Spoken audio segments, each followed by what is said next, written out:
Hi, everybody. So it's a lot of fun. We are coming to the end of the year to New Year's.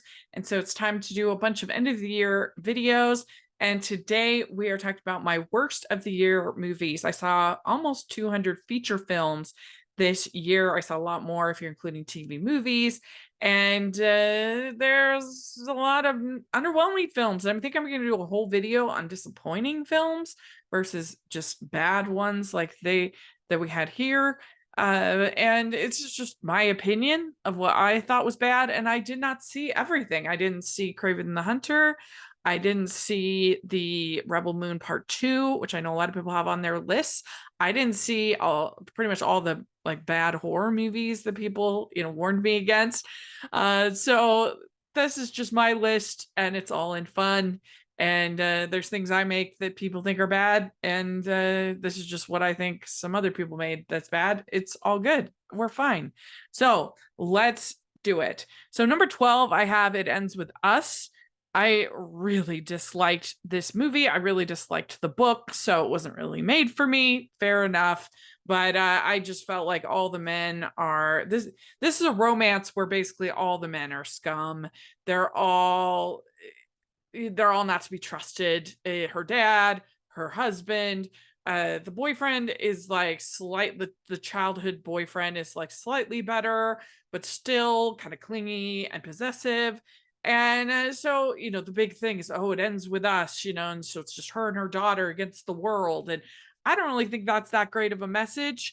I think there's a lot of good men out there. We don't need to be playing that game of we can empower women by demeaning men. I'm not a fan of that. I just didn't like the movie, and I didn't like the way the movie kind of tried to trick us. It had an unreliable narrator, and so all these scenes that were seen as like rom-com scenes were actually not in reality, when they showed like what really happened and how foolish of you to believe in the rom-com scene when it was actually like an abusive scene in the reality. I didn't like any of that. It was not for me. That is number 12. Number 11, I have Red One.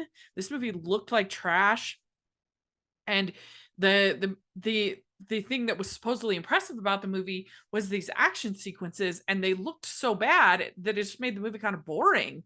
And I was just not interested in the story. It just wasn't funny enough to me. It just felt very long, and it just looked terrible. So it was a big disappointment.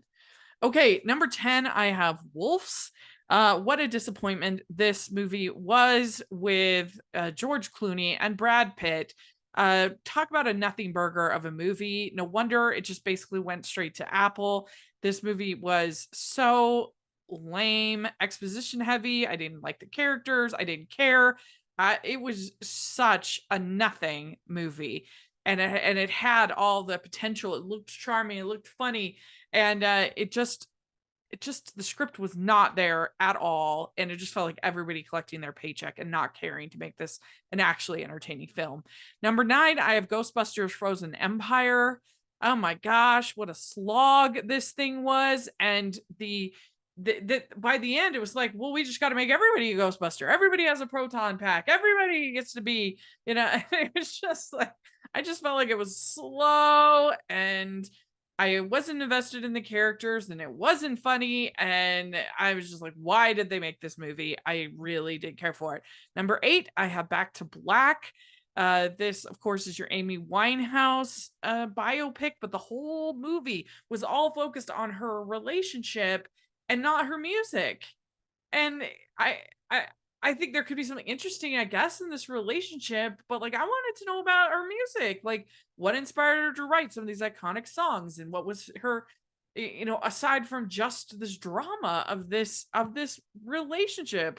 It just was so lame. Number 7, I have Madam Web. I mean, this movie, it really did not feel like anybody was trying. The like even technical things like with Red One that you expect to be decent were terrible. Like the ADR was so bad, the villain was so bad, the story was so bad, and you even have at the end, you have the villain getting taken out by a Pepsi Cola sign. It's just like, what? It was embarrassing, really, for all involved. Number 6, I have Harold and the Purple Crayon. This movie, it was charmless. It was bland. It had no like no it had no whimsy. It had nothing special to it. It was just people walking around and occasionally making things that were purple out of a crayon, but nothing that actually was like compelling as a story, as characters, as something that's enchanting. It was so bad. Number 5, I have Kinds of Kindness. I absolutely hated this. It was unbearable. All 3 of the stories somehow managed to involve cannibalism, and I didn't like any of the humor or the characters, the story, or it was painful. I hated it. Number 4, I have a faith-based film called The Carpenter. And I usually don't pick on like smaller films, and this was definitely a smaller film, but it was just so bizarre. You basically have like the assistant to Jesus that is also a UFC like fighter, and he's got his big fight, and they didn't have like any care about historical accuracy, or like the things the female character Mary, things that she does with the other boxers and things. Like, it was just nuts. It was crazy. Number 3, I have Dear Santa, and this is our movie where the little boy writes to Satan, and I just thought it was so odd and uncomfortable, the premise of the movie, to have this boy with Satan, with a devil. If you had it where it was an adult, then it might have been more palatable. But call me a prude, I didn't like the fact that this kid ends up selling his soul to the devil to keep his parents from getting divorced. Like, that's just bizarre and not funny. It certainly wasn't funny enough to save it from this very uncomfortable premise. Number 2, I have Borderlands, and this movie had like no plot. It was characters without a plot. They literally were given Kate Blanchett's character is given the assignment to find this girl.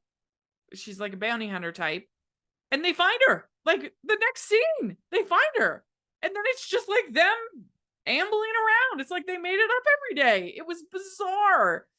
It was bizarre, and it was practically unwatchable in my opinion. The worst movie that I saw, and technically this was not released in theaters, this is a streaming movie, but it just really ticked me off. It's Megamind, the Doom Syndicate. I love the original Megamind. I think it's so funny, and I think it got kind of lost in Despicable Me and Despicable Me hype, because they're very similar stories. And I've always preferred Megamind of those original films, and waiting for a sequel, and for them to come out with this horrible, horrible sequel, horrible story. It wasn't funny. All the voice acting was terrible. It was trash, and it really, really, really made me mad and was frustrating, especially when you see how good DreamWorks sequels can be, that they came out with this. All right, friends, I forgot to include Megalopolis from Francis Ford Coppola. Okay, Megaflopolis, as it likes to be called. This thing was incomprehensible. It was so long. It was so boring. It seemed like it was trying to say a million things, but was saying nothing.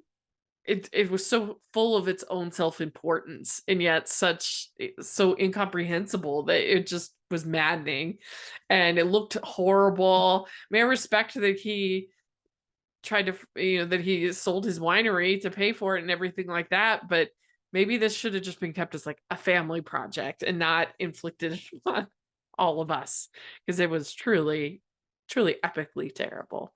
Can't believe I forgot about it. Yeah, no good. Megalopolis. So that is my worst movie of 2024. We have Megamind, The Doom Syndicate, Borderlands, Dear Santa, The Carpenter, Kinds of Kindness, Herald and the Purple Crayon, Madam Web, Back to Black, Ghostbusters, Frozen Empire, Wolves, Red One, and It Ends With Us. So there we go. That is my worst of the year list. Let me know what you think of my list and what your picks would be. And I know that there'll be some strong disagreement with a few of my picks. So that's fine. Just put it in the comment section. And please like this video. Please subscribe to the channel. We're going to have a bunch of other end of the year content coming, which should be really fun. You also want to check out Hallmarky's podcast. We're going to be having some end of the year content over there. And Austin Burke's going to be on over there. Lots of fun stuff. So make sure to check that out. And then please check out the Patreon group. That's the biggest way you can support everything that I'm doing. And I really appreciate it. I try to make it really worth your while. And then we have the merch store where you get fun designs like this. Bah Humbug, I thought was appropriate for the worst of the year video to be wearing a Bah Humbug shirt. So please check that out. And thanks so much. We'll talk to y'all later. Bye.